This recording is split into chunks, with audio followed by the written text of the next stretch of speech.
doctor Nahai, sin duda, hoy, cuando hablamos de cirugía plástica mundial, es un nombre que siempre está a la vanguardia. Es uno de los papás de la cirugía plástica de hoy. Es una persona que se ha dedicado toda su vida a entregar todo su conocimiento cuando hablamos de cirugía plástica. Una persona que ha escrito cantidades de libros. Todo cirujano plástico yo creo que tiene la obligación de leer los libros que ha escrito el doctor Nahai. Ha sido presidente de la Sociedad Americana de Cirugía Plástica, presidente de la Sociedad Internacional de Cirugía Plástica. Es un hombre reconocido a nivel mundial, un líder de la especialidad. Definitivamente es alguien que nos trae y me llena de orgullo que haya venido a Cali y a Colombia por primera vez. Definitivamente era una pieza indispensable de este gran programa científico que estamos teniendo aquí en Cali y nos orgullece tenerlo aquí, es un honor.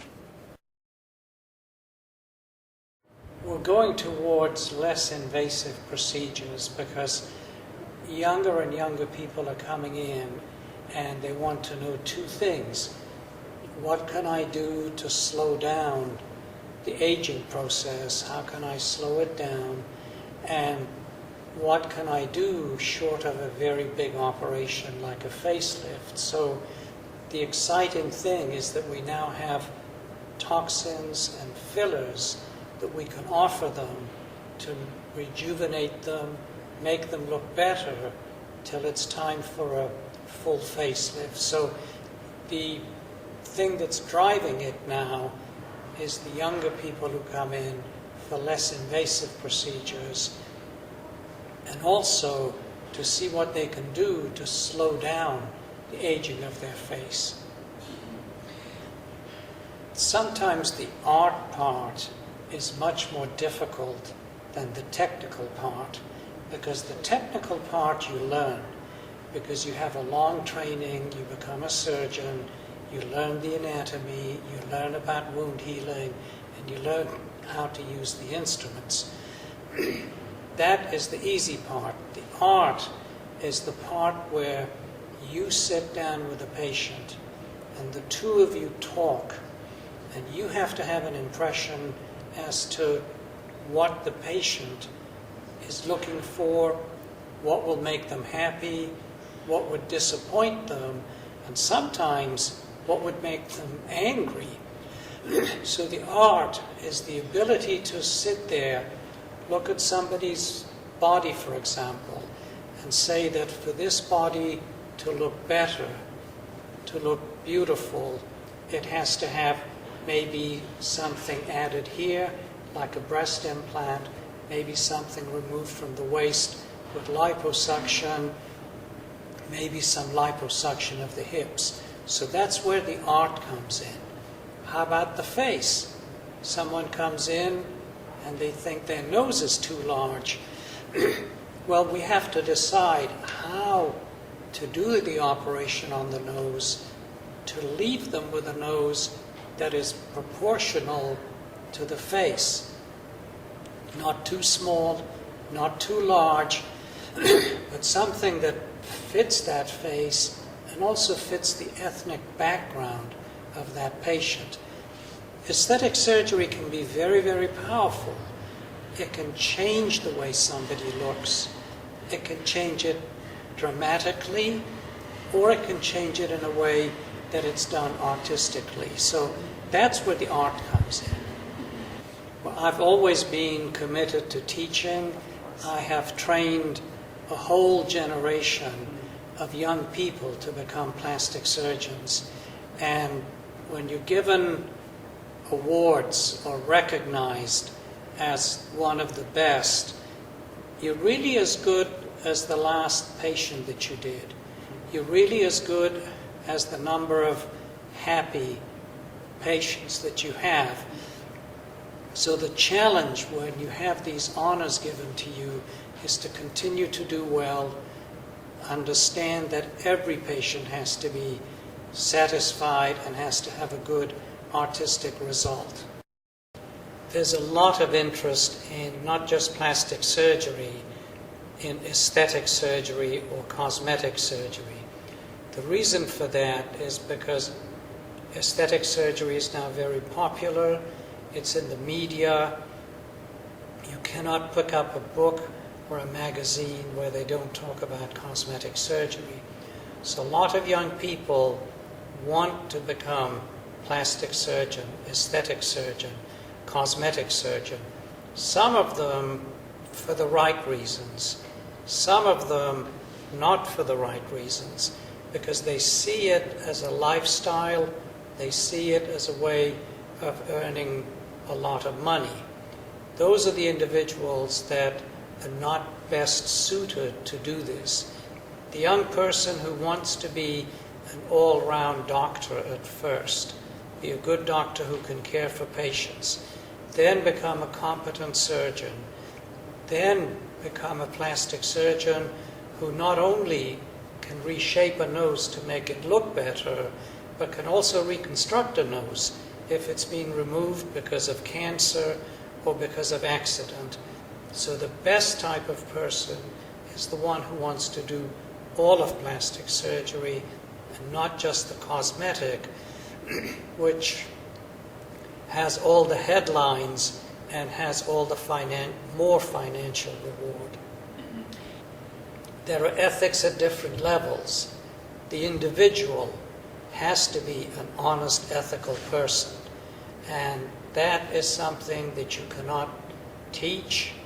That is something that is difficult to evaluate. But it's something that somebody grows up with, what they see in their family, what they see at school, what faith they believe in, whether they go to church, whether they go to a synagogue, what values they have. And then in medical school, you're taught another set of values, that you put the patient first. You put the patient ahead of your own pocket. You put the patient ahead of making money. And then when you're finished and you take the exams, for example, in the United States, the American Board of Plastic Surgery has a code of ethics that we have to abide by. And if we break that code, then the certificate is taken away. The societies that I belong to, the American Society for Aesthetic Plastic Surgery, excuse me, has a code of ethics. The code of ethics governs how we advertise, how we deal with patients. So there's strict code all the way along, but the most important thing is the ethics and the values that the individual doctor has or has grown up with. Unfortunately, in some countries, that has already happened. That plastic surgeons are doing less reconstructive and more aesthetic. I think that's sad. I think it's all one specialty. I think if I have had any success as an aesthetic surgeon, it was my background as reconstructive surgeon.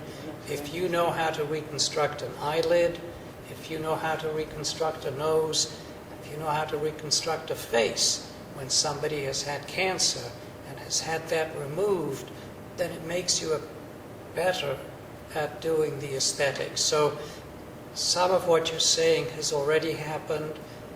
I think it's regrettable. And I think in the future, the best trained and the most ethical will continue to do both. ISAPS has changed over the last 10 years. It has gone from a small society of about 600 people now to 2,000 members from 90 countries, and now is becoming involved in issues such as ethics, which we've already discussed, patient safety, and patient safety on a global level, because there's a lot of people without training in plastic surgery who take a weekend course and then claim to be a cosmetic surgeon, are operating and hurting patients. So ISAPS has a mission and a commitment to patient safety, teaching the public about plastic surgery, about qualifications of aesthetic plastic surgeons, And of course, one of the most important things that we do is to teach our own members the latest techniques so that they can be the best qualified to take care of the aesthetic needs of patients. I think the most important issue is for the public to understand that cosmetic surgery is not a commodity, that it's not like going out and buying a Mercedes or a Toyota. Every time you buy a Mercedes, you know you're getting a Mercedes. You buy a Toyota, you know you're getting a Toyota. The only thing that's left to discuss is how much you pay and which dealer you go to. Medicine is not like that.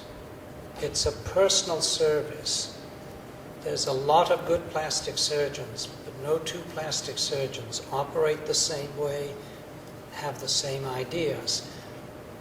So it's not a commodity, and the patient has to be comfortable who they choose to operate on them, and I think the doctor has to be comfortable who they operate on.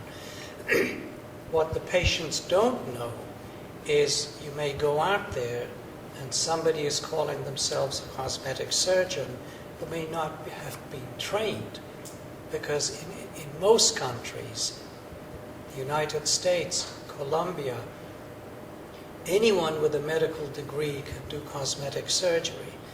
And you put your name there, aesthetic surgeon, cosmetic surgeon, the patient doesn't know. So we have to educate them to ask questions. What is your training? How many years did it take? Are you certified? How many of these operations have you done? Because what hurts a patient is to go to a doctor who may be a specialist in emergency medicine, family medicine, takes a weekend course to learn how to do liposuction, and then starts to do it without any surgical background. Very dramatically, very effectively. But the problem with some of the technology is that before it has even been proven, the manufacturer starts promoting it, advertising it to the public. There are a lot of devices out there that are supposed to tighten the face skin, to melt away the fat. Some of them have been studied, some of them have not been studied.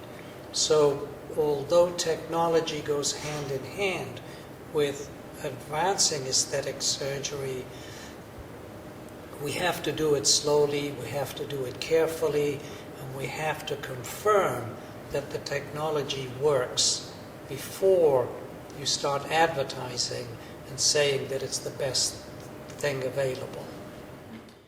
I'll start by saying it's positive in that people can see what plastic surgery can do, so it increases the interest in plastic surgery. The harmful side is that they don't talk about the complications.